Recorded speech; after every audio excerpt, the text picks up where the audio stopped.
Hey everybody, welcome back to the channel. Now in today's video, it's gonna be a little different. I'm doing more of a vlog style and taking you along with me as I go scouting in northern Arizona for my bull elk hunt I have later this year. I was very fortunate and I drew a really good tag, so I wanna take full advantage of it. Now it is early June, but it's never too early to start scouting. So in this video, I'm gonna break down the gear that I'm bringing, why go scouting in the first place, the data points that I'm looking to collect, and then hopefully show you some really cool animals on video that I'll hopefully be hunting later this year. Now again, like I said, it's gonna be an elk hunt for sure. I'll likely be hunting bear in the same area in October. So again, this video is gonna be a little different, but I hope you guys enjoy. And before I jump into it, don't forget to like, comment, and subscribe, do all the things, and help me grow this channel. All right, so I'm gonna walk you through what I'm bringing on this scouting trip. I'm gonna have the Stone Glacier Approach 2800, just to keep things minimal. I don't need a lot of stuff while I'm out there. Hydration is gonna be super important because of how hot it's gonna be, so I have my water bladder. I gotta fill this up. Speaking of hydration, I'm gonna have a Nalgene filled with 2 packets of electrolytes. These are Symbiotica lychee flavor, so I'll have 2 of these. I'm gonna have dude wipes. Never go into the wilderness without any toilet paper or wet wipes, so bringing these along. Gonna bring a headlamp. This is the Peaks Duo headlamp. We probably won't need this. I'm gonna start hiking like right at sunrise. Likely not gonna need it, but bring it just in case. Never really know when you might need a headlamp. Bringing a knife. This is the Argali. Don't know which one this is, but just a knife just in case. Again, you never know when you need a knife. Probably don't need it, but just in case. Since I'm gonna be filming quite a bit, I'm gonna bring an external charger. This is an Anker charger. I'll bring my cord, my charging cord as well, just because I'll be filming quite a bit. So bringing this to make sure I have that. Optics setup. So I have my marsupial bino harness. Binoculars, I'm bringing 10x42 Zeiss Conquest, give me a real good field of view. Super clear glass to help me pick out those elk in the brush. Probably gonna be laying down because of how hot it's gonna be. So 10x42s for that wide field of view. I'm gonna have my rangefinder. This is more for my kind of data collection. Again, I'm not gonna be ranging animals, but if I do see animals, I wanna see how far they are from where I'd potentially be shooting from down the line, so I can make sure I jot that kind of information down. So I am bringing a rangefinder. Staying on optics, I have my mini Vortex Razor spotting scope, 13x39. Again, super mini, it's not gonna be super heavy in the pack while I'm carrying it, and I love the magnification range. When I need to kind of zoom in, get some cool digiscoping footage of the animals that I'm seeing. And to do that, I have my all-in adapter, which is a magnetic thing that goes on the front here. And my phone case, which I'll put on my phone on the way up, can slap it on and get really cool film of the animals that I see. And final piece of the optics, of course, it's gonna be my tripod. This is a Sirui T24 SK with a V5 head. Really light. Love this tripod. I've had it for a couple years now. Bringing this along just to keep me steady while I'm glassing. The hike in to the location that I'm checking out tomorrow is entirely uphill on the way in. It's gonna be hot, it's gonna be all uphill, so it's gonna be a grind. I'm bringing trekking poles. These are Sissy Sticks from Peaks. Love these, I've used them on a bear hunt so far. They've held up great, so I'm bringing these along with me on this just to give me some extra support on that completely uphill hike in. For clothing, since it is gonna be warm, I'm gonna have Stone Glacier Chinook t-shirt, merino wool.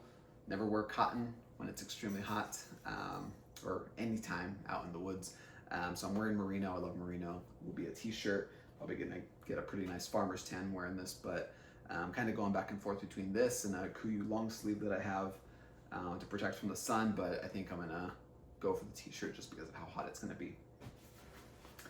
And then finally for the pants that I'm wearing tomorrow, They're not my lightest pants, they're probably my second lightest, but I'm gonna try the Stone Glacier de Havilland lights.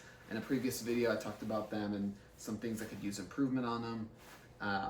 But I did say if those things were improved, that they would probably be my favorite pants. So I am gonna wear these, particularly because of this long zipper here that allows me to get a lot of airflow into my legs. So gonna take these out for a spin tomorrow.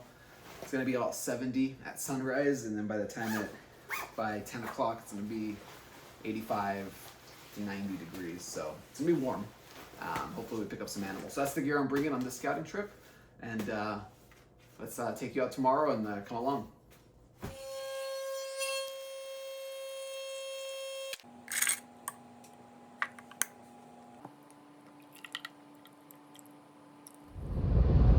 So we're going up to northern Arizona right now. It's almost 4:30, so to get up early because the sunrise is so early this time of year. And yeah, gonna do some scouting, checking out one spot that I haven't seen yet, but it's got my interest on when I'm e-scouting, looking at online maps. So I want to check it out, gather a few pieces of information. One, how the cell service is, of course. Number two, the kind of views and directions that I can get. How thick is it? Am I able to actually look for animals in that spot? And of course, number three, seeing what the game populations of elk, bear, maybe even deer are in the area. And just getting a general sense of what the hike in is like, how long it takes, all that kind of stuff. So a few data points to collect, and looking forward to having you guys on this trip with me.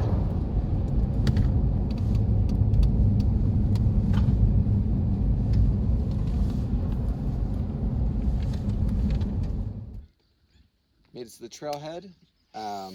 Obviously the sun's already up, but did see some elk driving in velvet, hanging out in their bachelor groups, so hanging out together with other males. So that's a good sign. Hopefully we see more. Just got to get set up and head onto the trail to get in there. Camera lady.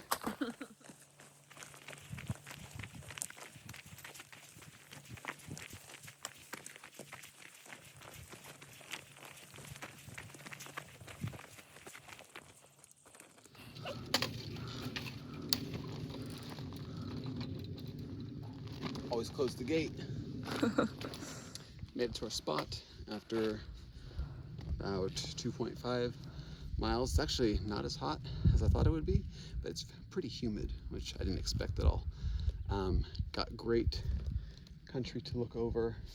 I'm sure we'll see something here, whether it's elk, bear, deer, something. I'm sure we'll find some stuff and be able to document that for later this year. So I haven't seen a single thing yet.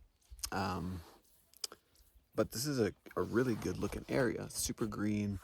There's water. There is shade. A lot of cover for these animals. So it's definitely an area that would have animals. I'm just not finding them. It could be that it's so thick. You can tell just by looking behind me that it's extremely, extremely thick. So for all I know, I'm completely looking over animals that are tucked behind a tree, behind a bush, and I just can't see them because of how thick it is. So I'm really trying to go very, very slowly, look kind of in the shadows of each large tree that would be big enough to hold an elk or large bush, and trying to turn something up. No luck so far, but we'll keep trying. If anything, I've got a few good pieces of data. Is one, there's signal up here, a good cell signal. And two, that there is shelter, water, and food for these animals up here. So it would be a good spot. It could be that just this time of year they're not in this spot, but later they can be. So that's the thing with scouting, is it's not always about seeing animals, but collecting data points on the areas that could potentially hold animals later in the year. So if I don't turn anything up this trip, I'm definitely going to come back here in October and November to see if it's any different that time around. So still a good trip so far. So we're gonna head down the mountain. The spot, I'm not gonna call it a bust because I got valuable information by coming up here. Just didn't see any animals. But again, it could be that this time of year they're just not in this area. It could be that it's just so thick I can't even see them because they're all laying down already. did get lucky that it wasn't super hot. It's kind of nice breeze out and overcast, so it was nice. Even if we didn't see anything, it's part of the game, right? Part of the game, part of scouting. That's the point of scouting. I'd rather spend a day where I can't hunt, but I'm looking in the area, so I know to kind of check these off my list, so that I don't waste days when I'm actually hunting, going in and out of certain areas that don't have animals.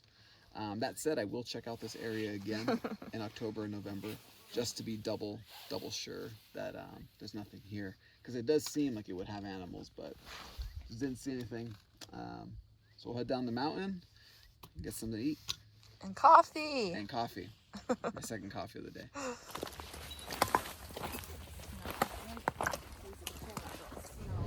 So while we didn't find any animals on this trip, I would still call this scouting trip a success.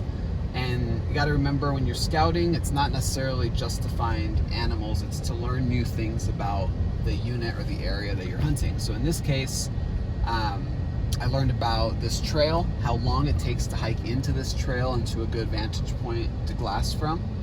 I learned that the top of the trail has signal, and it would be a good spot to be able to do a base camp in because of how much is around it to be able to camp from. I learned that it does have good feed, good cover, very, very good cover, too good where I can't see anything hiding behind it. And it looks like later in the year it would likely have water. The trail runs alongside a dried up riverbed, so later in the year after the monsoons, it would very likely hold water, which would eventually lead to holding animals. So I do think it's a good spot. And again, the scouting trip was a success because I was able to gather all that information versus waiting until I'm actually hunting and trying to come out here while time is ticking and I have a tag in my pocket and wasting time, valuable time in that scenario. So still a success. Scouting doesn't always involve finding animals. So any trip up north, we had to make a pit stop at definitely top 3 best pizza place in Arizona, maybe top. Yeah, that's pretty good. Top 3 for sure. Top 3 for sure, maybe top. There's Bicicleta in Flagstaff and Bianco in Phoenix, but stopped here on the way before going back down to Phoenix. Thanks for tagging along and watching our video, and hope to see you next time. Gluten-free crust because Maddie being gluten-free today, but still one of the best, so we'll dig in.